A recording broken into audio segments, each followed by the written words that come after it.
তাদের বন্ধুত্বপূর্ণ সম্পর্কের 50 বর্ষপূর্তি উপলক্ষে বাংলাদেশকে চায়না ফ্রেন্ডশিপে 3টি হাসপাতাল উপহার দেওয়ার কথা বলেছে। সেখানে আপনারা ইতিমধ্যে শুনেছেন ঢাকা এবং রংপুর মানে দেশের উত্তরাঞ্চলে এই 3টি হাসপাতালের 2টি হাসপাতালের কথা নির্ধারণ করা হয়েছে। সেক্ষেত্রে আমরা দক্ষিণবঙ্গবাসী যারা রাজধানী ঢাকা থেকে নদী দ্বারা পৃথক হয়ে গেছি, ঢাকা যাইতে হলে আমাদেরকে অনেক দূরের নদী পার হয়ে যাইতে হয়। একসময় আমাদেরকে নৌপথে যাইতে হইতো, ফেরি পারাইতে হইতো, এখন আমরা পদ্মা সেতু দিয়ে হলেও যাই। কিন্তু আমাদের বিষয় হলো দক্ষিণবঙ্গে আপনার 22-23টা জেলা আছে, ভোলা আছে, পটুয়াখালী আছে, এদিকে বরগুনা আছে, এদিক সহ ঝালকাঠি, পিরোজপুর, ভান্ডারিয়া এই অঞ্চলের লোকজনের চিকিৎসা সেবার জন্য একমাত্র হাসপাতাল হলো। সেজন্য আমরা দাবি জানাচ্ছি যে বাংলাদেশে চায়না যে 3টি হাসপাতাল দিচ্ছে এই 3টা হাসপাতালের একটা যদি আমাদের নলছিটির দপদপিয়া মানে পটুয়াখালী বরিশাল পটুয়াখালী মহাসড়কের বরিশাল বিশ্ববিদ্যালয় সংলগ্ন দপদপিয়াতে যদি এর একটি হাসপাতাল স্থাপন করা হয়, সেক্ষেত্রে দক্ষিণবঙ্গের পটুয়াখালী, বরগুনা সহ এদিকে এই পাশে যদি ভোলা বের হয় তাহলে ভোলা বের হয়েই তারা আসতে পারবে। অতএব ভোলা, পটুয়াখালী সহ বরগুনা সহ ঝালকাঠি, পিরোজপুর, ভান্ডারিয়া সহ প্রায় 22টি জেলার মানুষ উপকৃত হবে।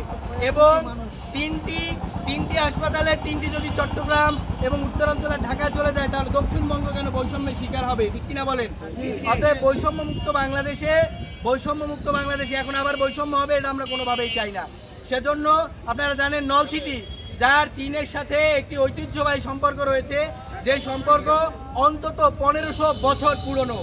বাংলাদেশের জন্মের 1500 বছর আগে আমরা এখানে চায়না কবরের সামনে দাঁড়িয়ে আছি। আপনারা জানেন এখানে এই চায়না কবরটি স্থাপিত হয়েছে 630 খ্রিস্টাব্দের দিকে, অর্থাৎ 630 সালে, আজকে 2000 সাল, মানে আরো 1400 বছর আগেই চাইনিজরা নলছিটিতে ব্যবসা বাণিজ্য করতে আসতো। যে কারণে এখানে চায়নার কবর আছে। এখানে চাইনিজরা সুপারি তারপরে আরো বিভিন্ন ধরনের বীজ ক্রয় করে এই চায়না মাঠে শুকাইতো, যে জন্য ইন্টার নাম চীনা মাঠ, ঠিক কিনা বলেন?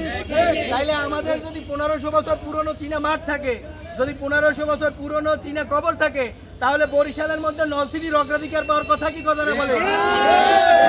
অতএব দক্ষিণবঙ্গে দক্ষিণাঞ্চলে আমরা চীনের যে হাসপাতালটি চাই সেই হাসপাতালটি আমরা চাই যাতে করে নলছিটির দপদপিয়ায় হোক, অথবা আপনারা জানেন আমাদের মরগাঙ্গি একটা স্থান আছে যেখানে সরকারের 100 একর সম্পত্তি আছে, যেই সম্পত্তিটা এখন লিজ দেওয়া হয়।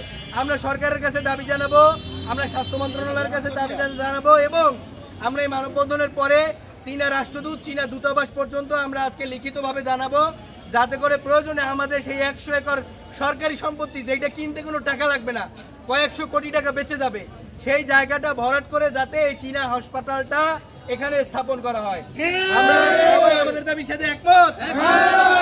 আর যদি এই চীনের হাসপাতাল বরিশালে বা দক্ষিণাঞ্চলে আসে তাহলে আমাদের স্বাস্থ্যে এই যে এখন একটা সিজার করাইতে হইলেও নলছিটি দিয়ে শেরে বাংলায় যাইয়ে ঢুকতে হয়, ফ্লোরে থাকতে হয়, ঠিক কিনা বলে? মহিলাদেরকে, গর্ভবতী নারীদেরকে নিয়ে ফ্লোরে নিয়ে ফালাই রাখতে হয়, তাদের কোনো স্বাস্থ্য সেবার ব্যবস্থা নাই। আমাদের শ্রমিক ভাইরা অ্যাক্সিডেন্ট করলে তাদের চিকিৎসার কোনো ব্যবস্থা নাই। নলছিটি নিলে পরে বরিশাল যান, বরিশাল নিলে বলে ঢাকা নিয়ে যান, তাইলে আমাদের প্রাণের কি কোনো দাম নাই? অতএব আমাদের প্রাণের মূল্য আছে, আমাদের চিকিৎসা সেবার দরকার, শ্রমিক ভাইদের অধিকার আছে, তাদের চিকিৎসা দরকার।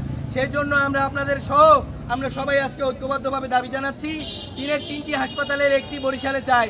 এর সাথে আমরা আরও জানাইতে চাই যদি 3টা হাসপাতাল শেষ হয়ে যায় এরপরও আমরা চাই না অ্যাম্বাসেডার বরাবর আজকে আমরা আমাদের যে লিখিত আবেদন সেখানে আমরা তুলে ধরেছি যে চায়নাকে আমরা অনুরোধ জানিয়েছি প্রয়োজনে 3টা হাসপাতাল ওদিকে গেলেও যাতে বাড়তি একটা হাসপাতাল, 4র্থ হাসপাতাল হিসেবে হইলেও বরিশালে স্থাপন করা হয়। অতএব যদি 3টা ওদিকেও যায় তারপরেও যাতে চায়না আমাদেরকে একটা হাসপাতাল এখানে করে দেয়, এই দাবি তুলে ধরছি চীনের কাছে। এবং এর সাথে সাথে আমরা আরো চাই এই যে চীনা কবরস্থানটা এখানে আছে এটার আরো সৌন্দর্য বর্ধন করা দরকার। এটা আমাদের একটা পুরনো ঐতিহ্য, 1000 বছরের ঐতিহ্য, চায়না মাঠটা সৌন্দর্য বর্ধন করা দরকার। এর সাথে সাথে সরকারি যে সমস্ত সম্পত্তি এবং পুরনো ঐতিহ্য আছে, আমাদের কলবাড়ির ঐতিহ্য আছে, এগুলোকেও সংরক্ষণ করতে হবে, ঠিক কিনা বলেন? এছাড়াও আমরা আরেকটা কথা সংযুক্ত করতে চাই, সেটি হচ্ছে আপনারা সবাই জানেন এখন দক্ষিণাঞ্চলবাসীর আরেকটা দাবি হচ্ছে ঢাকা বরিশাল 6 লেন, ঠিক কিনা? ভাঙ্গা এক্সপ্রেসওয়ে থেকে কুয়াকাটা পর্যন্ত 6 লেনের রাস্তা, এই যেটা প্রকল্প শুরু হয়েছিল বাতিল হয়ে গেছে। আমরা সেই দাবিটাও এটার সাথে সংযুক্ত করতে চাই যাতে করে সেই 6 লেন রাস্তায় প্রয়োজনে চীন আমাদেরকে সহযোগিতা করুক। আন্তর্জাতিকভাবে একটা কথা এখন প্রতিষ্ঠিত হয়ে গেছে, সেটা হচ্ছে যে এই ভারত দীর্ঘদিন যাবৎ আমাদের বন্ধু পরিচয় দিত। এই ভারত যুগের পর যুগ আমাদেরকে লুট করেছে। ভারত যখন লুট করছে, ভারত যখন বন্যার পানিতে আমাদেরকে ভাসিয়ে দেয়, তখন চীন আমাদের জন্য বাঁধের প্রকল্প নিয়ে আসছে। অতএব ভারতের অবর্তমানে অথবা ভারতের বদলে ভারত কোনোদিন আমাদের বন্ধু ছিল না। আমাদের যদি বন্ধু হয় সেটা চীন, কারণ চীন আজকে বন্ধুত্বের বন্ধু হিসেবে আমাদের জন্য 3টা হাসপাতাল দেবে, 1000 শয্যার, কয়েক হাজার কোটি টাকা উপহার দেবে। চীনের অনেক প্রকল্প আমাদের দেশে চলমান আছে। আপনারা জানেন চায়না পাওয়ার প্ল্যান্ট চলতেছে বাংলাদেশে। অতএব আমরা চীনের প্রতি কৃতজ্ঞ এবং চীনা রাষ্ট্রদূত এবং চীনের কমিউনিস্ট পার্টি এবং চীন সরকারের প্রতি আমরা কৃতজ্ঞ এবং চীন সরকারকে আমরা ধন্যবাদ জানাতে চাই। এবং সাথে সাথে চীন সরকারের কাছে আমরা আরও আহ্বান জানাবো, যেহেতু বাংলাদেশ এবং চীন একটি পুরনো বন্ধু এবং এই যে আমাদের ঐতিহ্যমণ্ডিত একটি সম্পর্ক, এই সম্পর্কের হিসেবে চীন যাতে সবসময় আমাদের পাশে থাকে।